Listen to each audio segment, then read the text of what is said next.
This has demonstrated, and as a byproduct of this movement and momentum, how we continue to be the largest tech and digital market, close to a $50 billion market, representing 40% of the market share of the region, and when it comes to VC funding, more than 52%.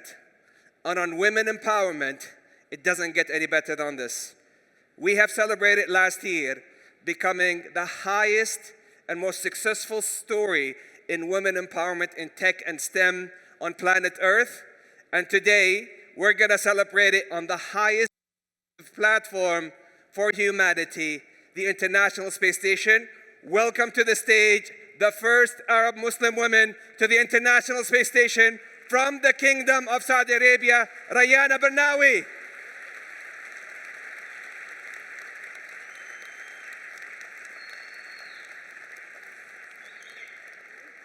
Well done, well done. We're very proud of you, and I promise you, we're gonna recognize you on the stage, and His Royal Highness is so proud of you. Thank you so much, Rayana. This is indeed making history in action. And on women empowerment, I'm sorry to say this, I have to drill down on it. Because last year, we've beaten the EU average. Sorry to our EU friends, we love you. Silicon Valley average, we love the Valley, you know that, guys. But we continue to be the highest success story. And as we have recognized Rayana, let me recognize the picture next to her, Dima Al-Yahya, who's the General Secretary of the Digital Cooperation Organization.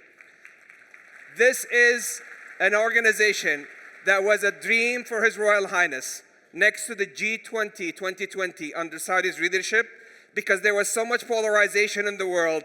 We recognize that we have to join hands to deliver digital prosperity for all. And with Dima's leadership, following the guidance and leadership and directive of His Royal Highness, today we have 16 nations, more than 500 million population with $3 trillion of GDP. And let me acknowledge some of my dear colleagues, their excellencies from the DC organization. His Excellency, the Minister of Communications from Qatar, Ghana, Bahrain, Jordan, all of you, we couldn't have made it without your partnership. And speaking of Saudi women, they're not only doing coding, right now they're doing deep tech. In partnership with the Ministry of Industries and Investment, we were able, in partnership with HPE and Al-Fanar, empower youth and women to manufacture high-end servers from the kingdom to the region, and we could not be even more proud.